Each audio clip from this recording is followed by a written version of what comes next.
The Byron Bay International Film Festival is back, I've been told, via email. So I jumped straight back on that email and say, let's talk to someone about it and let's spread the word. Jamie Skippon Volke is here to talk about it. How are you, Jamie?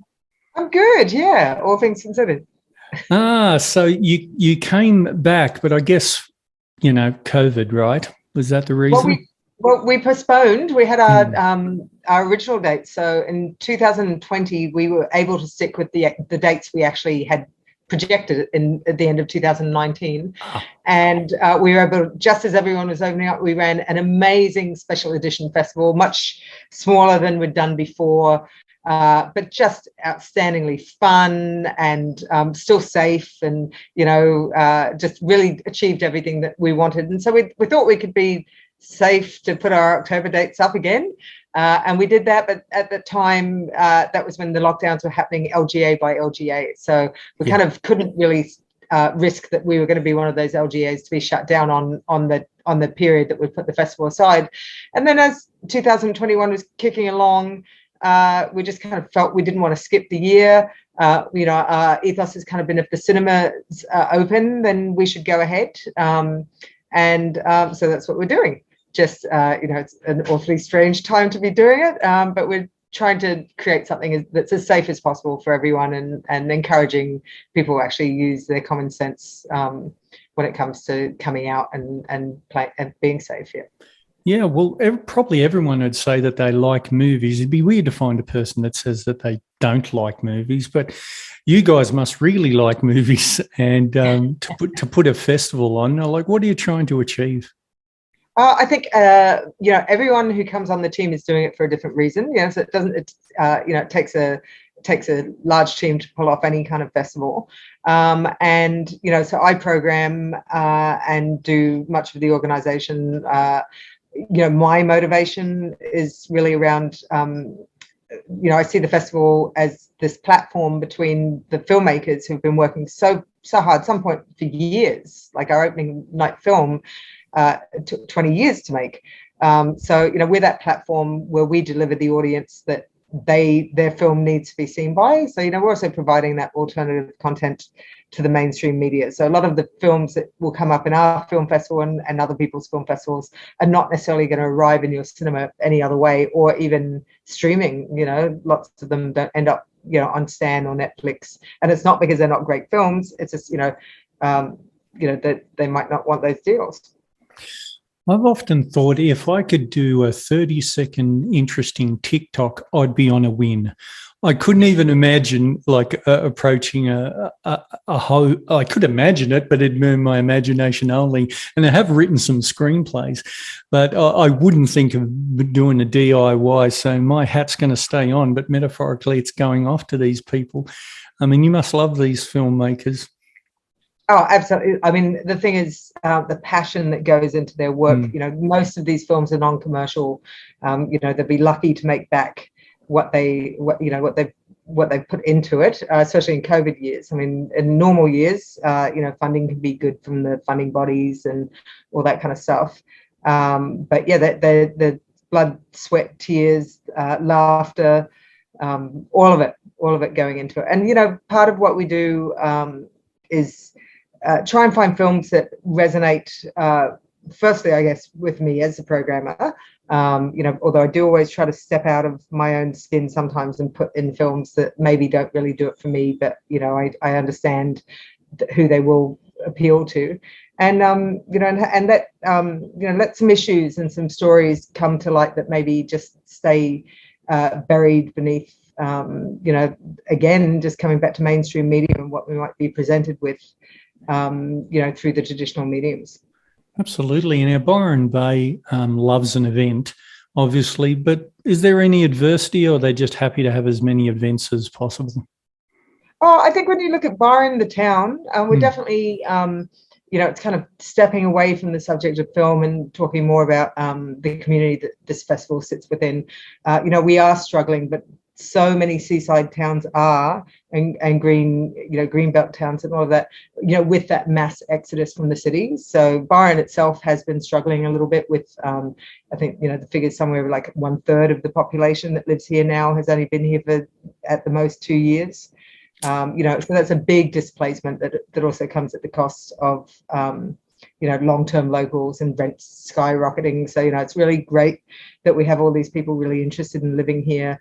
But we also have to sort of balance off how we keep our sense of community and keep the long-term locals here. So there are no solutions. So when you say people are happy for events, they're always happy for things, great music, great film, great theatre, and the arts and all that kind of stuff. We're always happy for that. But, there just needs to be some sort of wiggle room. And I have no solutions. None whatsoever. No, I see so many events. I see so many events whizzing through my Instagram feed. I don't think I could go to 10% of them. I mean, just since COVID's tailored off a little bit, things are really humming again. So it's fantastic. If you've got a little bit of money kicking around, you can go to these things where you won't get bored anyway. No. Now, what I might do is head on over to the website here. Okay. It's all going on. This is for the people watching the video, and we'll explain as much as we can for people just watching the audio. Very good website here. Lots of things happening. But I guess the films we're most interested in. Let's try the shorties first. Do you want to tell us a bit about the short films? Morning Country is right at the top of the list, so let's start off with that. Yeah, I always try to program, I think we go back to the roots of early cinema where, there would be a short film before people were seeing the feature and everything. And so that's sort of where we started the act of making sure that we had the shorts before the features, and trying to marry them so that often there'll be like a theme to a session, and that overarching theme could just be like an emotion or an object or something, where you have to actually be sitting in the film in that session to understand how the films link together. And maybe sometimes, if we put 2 or 3 shorts before a film, you won't even notice until you've seen the feature and understood that it's been a holistic container. And so Morning Country is just a beautiful little documentary about a gentleman who has lost his home in the bushfires, and he's mourning not the bricks and mortar, but the land and the fauna and flora that has been destroyed. So, and that's from I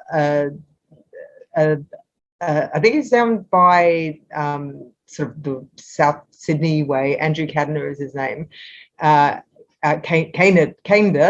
I can never say his name right, but he is just like an amazing surf filmmaker. So he's won awards with us in the past, and he's taken his camera onto the land and really just delivered with it. That man never disappoints me with his film work. He's doing good work. There's some there's some pandemic short films, or at least one here I'm looking at. There are 2. Yeah, what have we got? I think Perfect Storm. Perfect Storm. That's right, because Perfect Storm was shot in New Zealand, and it's basically looking at it's a narrative short film, and it's looking at a guy's kind of like enforced his isolation and his connection to nature, and the loss that he feels, that disconnect. And then we have another short that also called Shelter. So it's a little bit further down, I think. And that is just an amazing little like it's 6 minutes long, and I think he didn't intend for it to be as big as it is, but the filmmaker basically called for artists, so dancers all around the world. So it was filmed kind of in that deep bit of lockdown we were in the sort of April-May period of 2020. And all these people, I think in the end he had like 179 countries or something super huge, all give him somebody dancing in their living room, and he's kind of animated the dancer and brought it together, and kind of linked the movements. And it's a really lovely piece, and I think it's inspiring to see what people have managed to do, how they've managed to stay creative when they actually haven't been allowed outside their front door. Yes, it's amazing. And these sort of films, it's the old cliche. They hold up to hold up a mirror to society, and let us know what we're thinking. Whereas some of the big budget films, it's more escapist, isn't it? Absolutely, yeah. And I think too, the other thing about short film is it provides a really fantastic opportunity for the filmmakers to sort of like show their worth and show what they could do if they're just given, show what the potential of what they could do with something bigger. So, it's a great way for people to get to sort of like not so much cut their teeth, but really hone their craft. Wow, Lotus looks amazing. It's a lot of underwater stuff. Yeah, it's a free diver, and she puts it to, it's like a poem, where she's sort of talking about her connection to life and the planet. And she's taking you to all these different terrains. Just stunning experimental piece. I don't even think we could say, I wouldn't call it a dance piece. It kind of is a little bit dance, but, really it's more movement and flow and life. Yeah. And what sort of countries are represented in the short films? It's pretty much primarily Australasian. So, and it wasn't intended that way. We always move towards Australian content where we can, because with Australian filmmakers, pretty darn good in comparison to, we hold up to all the rest of them, so especially the short filmmakers. But I then just found organically, suddenly I had these sort of New Zealand films in there that just really deserved to be in there. And it was not intentional at all to be so sort of one-sided towards this part of the planet. But, you put the films in that feel right, and next thing you know, they're the films. So the one you're looking at the moment, all the way to the top, is actually was made in the USA, but Jolene Krinogorak, as you can see, her name is got, I was saying the other day, she's got a lot of vowels in that. Yeah. So a lot of consonants in that name. And she actually, people might know her from, she was one of the child actors in Round the Twist. And so while that's been filmed in America, she actually has moved to Byron Bay now, so is a Byron Bay resident. And it's this really hilarious sort of comedy that's, it's a series that is driven by female, like I think I didn't even see a male in there, I think, or there was one scene in a kitchen somewhere with the guy, and otherwise everyone carrying the story is like a strong female comic. So yeah, really, really good. And it's based off all her experience in Hollywood, trying to cast, going to castings and being asked to, basically eat a bowl of cereal or be attacked by an octopus. Be natural while walking. Have you ever tried to be natural while walking? As soon as the camera is put on me while walking, I developed this sort of weird robot walk. But you're probably better at it than me, I can tell you are. The feature-length films, they all look pretty amazing. Tell us about I'm Juanita. That's one I haven't read about yet. Oh, okay. Well, I'm Juanita won Sydney Film Festival's Best Documentary Award. And it's just this strong, engaging documentary about this woman, Juanita, who I think she took herself to Tamworth, and then and the film is following her to Nashville. So she has decided that she's a honky-tonk queen, but she has decided that she is going to make it, and goes off to America, and we're following her there, following her dreams. She's just like a force of nature and just like a real personality who, completely focused on her dreams. So, this year's festival has a theme, not so much a theme, but like we've got a tagline, and a shining light in darkness, because these are dark times.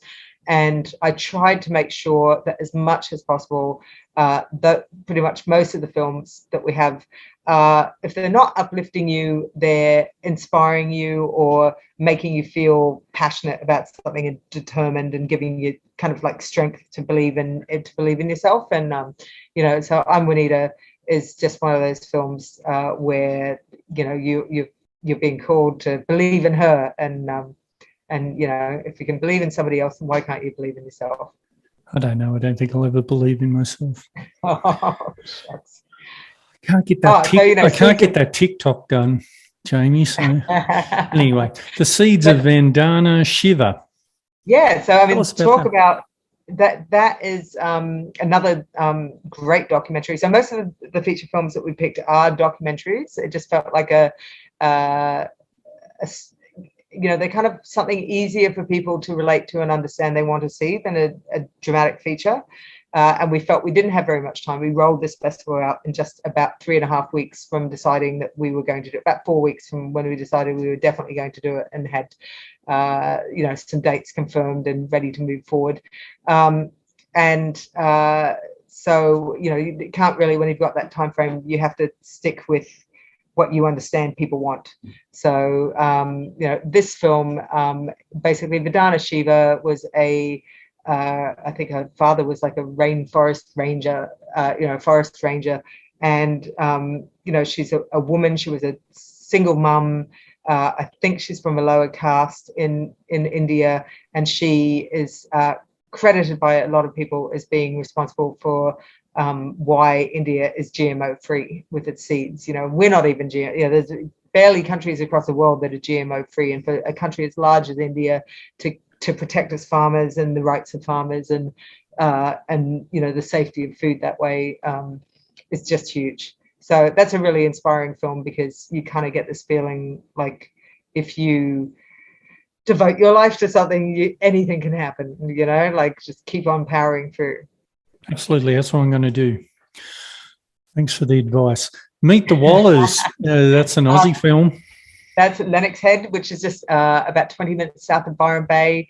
Meet the Wallers that's going to open our film festival on Friday in Lennox Head, and it's a documentary that took 20 years to make, following Mark Waller, who, a bit like Juanita and a little bit like Vandana, it was somebody who was following his dreams. He wanted to be an artist.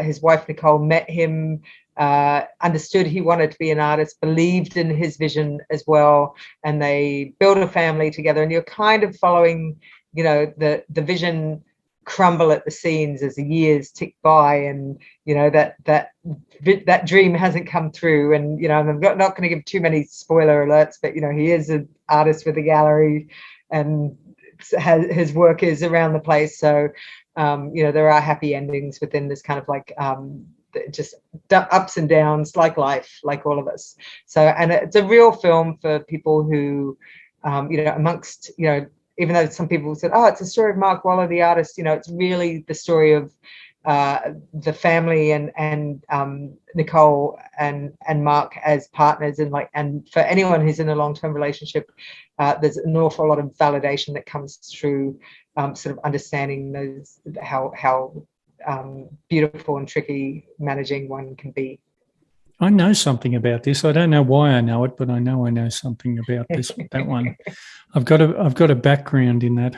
I must have Only Human. This one looks exciting. Dun dun dun. And that's our one piece of drama, is the dramatic features. So it's from the former Republic of Macedonia. And I've misspelled dramatic. Good thing that we've gone through here. And it is this sort of like an ensemble piece. It has little shades of, like, you know, Robert Altman with Shortcuts and things like, you know, little shades of you know, the ensemble and the 6 people that are being followed. But then it's kind of like, it's a comedy, but then it goes into being a thriller, like a crime thriller with bang bang bang and all that kind of stuff, but holds it up. Perfect timing from the website on that one. And then also goes into deep social commentary as well. So you know, and yet, you know, there's bits in it so there were bits in it where I had somebody who watched it just say, I had to watch this one scene twice. I couldn't stop laughing. It was the funniest thing I've ever seen in cinema. So the director's really done an amazing job, kind of like taking us in all the emotion. I mean, I don't quite, you know, I mean, maybe he just wanted to show his range. He succeeded. Yeah, sure. How about this one? A Machine to Live In. Oh, that is an amazing documentary, filmed in Brazil. You know, it's kind of every film festival has one film that people may not totally understand what it is that they just saw. It's one of those. It's this amazingly shot documentary that's going into Brazil and looking at like religion and cults and architecture, because there's cities, towns that are sort of like driven by the cult that happens to be there. And yeah, as you can see, the architecture is something else. And just really a very outstanding film to experience. One of those ones that has to be seen on the big screen. So, we're running a much smaller festival than we do in non-COVID years. We might be running 70 venues and 75 sessions. And I think, we've got maybe 10 sessions or something all up, those 8 features and 2 venues. But, one of the reasons that we are doing it is to get films that deserve to be seen on a big screen up there, to be experienced the way that they were made to be. Brazil, amazing. I've never been. I'd love to go. Have you ever been? No, I haven't, no. Well, we'll put it on our bucket list, which is a terrible term. Terrible term. Well, let's talk a little bit about you and film. What's your favourite films of the last couple of years or ever? Well, that's a question people ask me all the time, and I really struggle to have answers that sort of validate what people want to hear, because so often my favorite films are the ones that we've actually screened in the past. I might be classic and say, I love stuff like Baraka. I really enjoyed Birdman. My God, when that came out, I just loved the first 3/4 of it, and then it lost me at the end. But I was on the edge of my seat, just loved the first 3/4. And I guess this is the cross that you bear as somebody who programs, that you end up you can't sit in a film and not be at some level trying to either look for I can't escape anymore with film the way that I could once upon a time. I'm busy waiting for it to fail, or I also have become a master at predicting the plot twists. So television, so just having watched so much film over the years, we can sort of pause a film halfway through, and I'll tell you what I think the ending's going to be, and I get it right a lot. Good on you. That's a good skill to have. Is it? Okay, you tell me. But I never in the big budget movies ever forget where I am. I always know that I'm sitting at home or in a movie theater, and I never really get lost in it, because it's all just a lot of eye candy, really. But with some of the better dramas and stuff like that, I can get lost a bit. Or some of the good TV these days, which are almost episodes of movies in themselves, aren't they? Absolutely, 100%. So that's all become. We're so lucky. The world that we live in today, like to have all that content on demand, and all that ability to sort of curate. So I'm a curator, but everyone is a curator now. They have that ability to set a tone for themselves, and you just think back to when we were kids. I know, we had 3 TV channels, and then we had 4. And then we had 5. But, when you had only 3 or 4 TV channels to pick from, you had, you were exposed a lot more to content and to lives and stories that maybe just wouldn't have picked to watch, but there's nothing else to do. And I think that's a really interesting sort of social change that is around, and maybe, part of the generational differences that are there, and like the people who just took whatever content was there because you just were hungry for content, and, potentially before, showing my age, but before we had VHS machines, as a kid, to kind of where we are now, where people can just only watch what they want to see and blank out the rest of the world. Wow, VH! I had no idea I was talking to a pensioner. No, I'm about this. I'm in that age too. But the video store was really powerful for me too. Oh, absolutely. We had a tiny little video store open up in my town. I'll tell you where I live after this. and it was, oh gosh, what was it? I don't know. It was 5-6 meters by about 8 meters, like really tiny. And but it was a magical world. It was like going into a magical cage, and but you just knew which ones instinctively to bypass, like Chuck Norris and stuff like that. Although I have seen a couple of Chuck Norris. Walking out with a pile of, Yeah. walk out with a pile like that for the week. Here's my 13 videos I'm taking away to keep me going for the week. And then video stores became like really massive, didn't they? Like about 30 meters by 30 meters and stuff like that, because, they were the best thing, they were the best medium in town. And now they're all pretty much gone, aren't they? We've got one in the Byron show. We've got a video store in Brunswick Heads that's hanging on. I mean, it must be just for the tourists, obviously. Probably.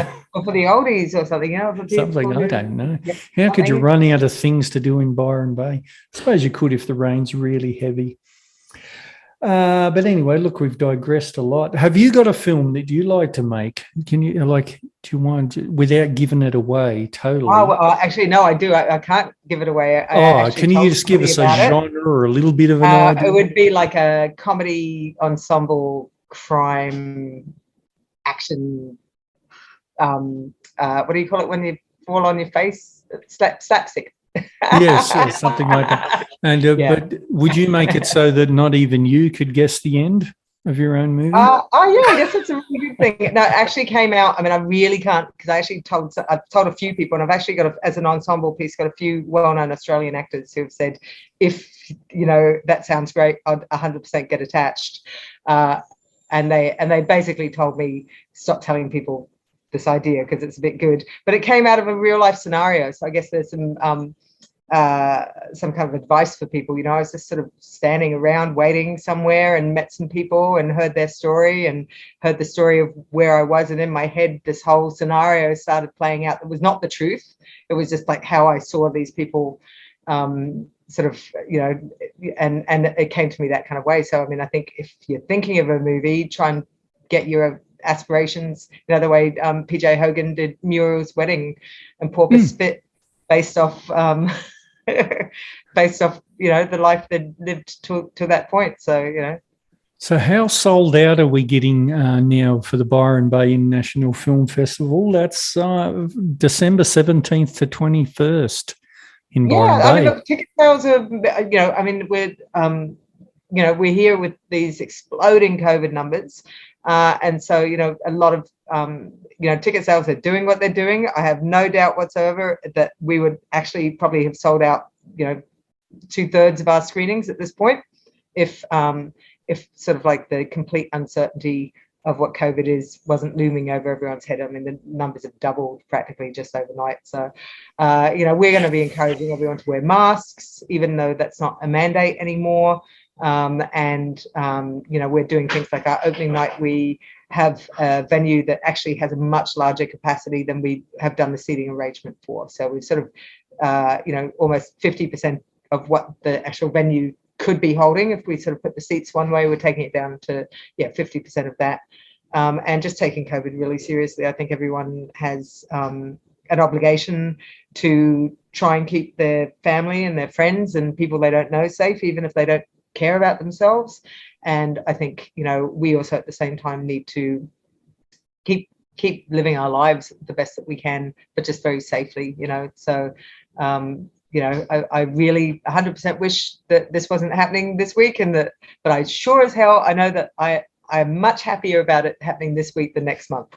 So absolutely. So I'm kind of like, it's okay, because it could be worse. It could be next month. And also, if you can't make it this year, you can follow Byron Bay International Film Festival on all the socials. I see you've got Twitter, Instagram, Facebook, and YouTube. And also, sign up to the newsletter, because I do believe that we have it in our heads and our hearts that we do want to look at an online version. And that, it's super important. We are a very physical festival, and 2020, we told people we did not want to do that, but we definitely feel like it's the way that festivals are going, and, that we have an opportunity to, our passion is bringing that work out to the audience. So, let's do it. All right, I'll sign up. Stop yelling at me. Well, we'll say thanks very much to Jamie Skippon Volk for her time today, and I love people who do this sort of thing and put so much effort into stuff for the whole community that everyone can enjoy. Thank you so much. Thanks so much.